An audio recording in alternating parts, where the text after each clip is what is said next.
So when you have a multiple dog household, you're going to want to train your dogs, but you can't train them at the same time. And so I'm going to show you what I do when I'm training to kind of train them at the same time, but not really.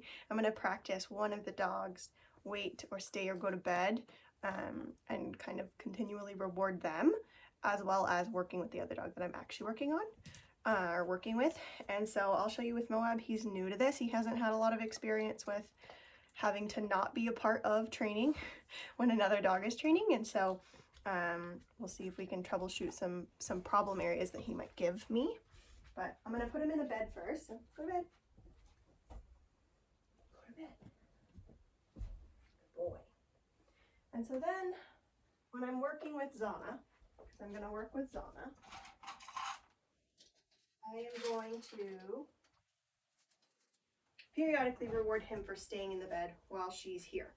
And so I'm just going to start with, because Zana's moving around, I'm going to reward him. I know we really like this, huh? And he really likes this shed, and so now he's not taking that treat, but I'll try to give him some of Zana's food, and he will probably take that instead. Yeah, okay. So we're practicing just a hold with this. And so see, he got up, he's really interested in this. I'm just gonna put him back in the bed. Come on, go to bed. Go to bed. Good. And I might choose to use a tether for him, just to start so that he's not always kind of breaking. But I'm gonna see if I can get Zana to interact with this. Good. And I'm gonna reward him. I'm just gonna keep doing that. So right now I'm training him more than I'm training her, right? Even though he's the one I'm technically not supposed to be training, but it's all training, right? Good. Nice. Good. Good. Thank you. I'm gonna reward her. Now I'll go back and reward him. Good job. Sit. Get it. Good girl. Thank you. Nice job. Very good boy. So every time I ask her to do something, go to bed. And so that was too long for him, right? So I'm maybe, instead of doing 2 or 3, I'm just gonna do this 1. Give, good girl. Reward him.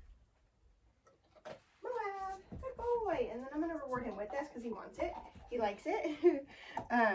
So I'm gonna reward him for staying in that position, and I'm not gonna have him stay too long, right? Staying too long makes it really hard for him. So now we're gonna try again.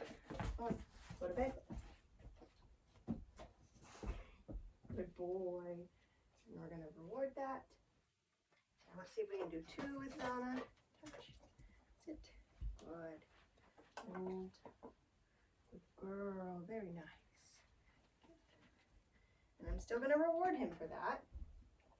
Boy. Hold.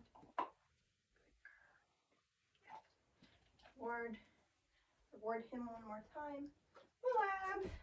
And with multiple dog households, my dogs know that their names are a release cue, because like when we're going outdoors and things, if I say okay, all 3 of my dogs are gonna fly out the door. And I don't really want that. So I teach them that their name, when I've told them to wait or stay or be in a position, means that now that specific dog can move. That way, if I put all of them down in a downstay, and I say Moab, only Moab's gonna come forward, the other 2 are gonna stay. If I say Zana, only Zana's gonna come, the other 2 are gonna stay. And so that way it makes it easy. If I said my release cue, go to bed. Right now, my other dog, Black and White Border Collie, which again, I don't want to say his name because that's his release cue, would come over here because he's in a position as well. He doesn't need to be rewarded as frequently because he's done this a lot. He knows that once he, if he stays long enough, he's going to get something eventually that's going to be really good, and he's going to get to come and play. That's kind of the part of this that you're teaching patience and impulse control so that you can then come and play with what we're doing, because this is fun and this is exciting. But I like to use their name as a release cue for a multi-dog household. Very good girl. So we're adding in distractions and things. I want her to hold it this whole time. Very good. Give. she's had a problem with dropping them before I reach forward with my hands. So we're just proofing that, and I'm gonna proof it. Good boy. And so he almost broke, but he chose not to. I'm gonna reward that again. Moab, good boy. Nice job. That's very good. That's very good. Very nice. And he doesn't also have a lot of experience with another dog, like playing with an item or having an item that he also can't have. So this is pretty hard for him, and he's doing really well. Good job. Very nice. Very good. Give. Thank you. Go to bed. Go to bed. Good. Very nice. That's awesome. Sit. Good.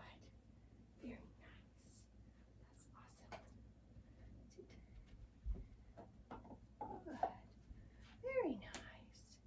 Awesome job. Good. Thank you. And so then I might switch them. So maybe I'll just do one. Moab. Good boy. Zana, go to bed. Go to bed. Good girl.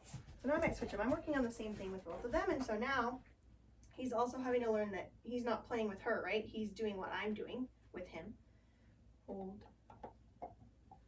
Good boy. And he's just barely practicing this, so he doesn't really know what he's doing. Good boy. Good boy. Yep. Nice job. And so he's been dropping it a lot, so that's really good for him. And for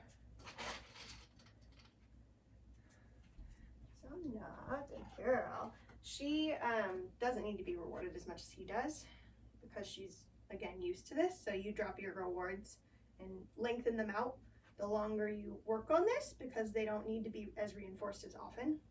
Hold. Very good boy. Moab. Yep, thank you. So we're working on him being stationary because he wants to kind of go around and take this around with him. Hold. Yes. Good. Get it. Get it. Get it, get it, get it. Nice job. Toss the black and white one a treat because he's been staying for a long time. This one. You really can't reward too much in this scenario. And again, if they break, you're just going to put them back. You're going to put them back in that position and then do whatever you did, but a little easier for them so that they can have a success and get rewarded for that rather than just being put back into position time and time again. Very good boy.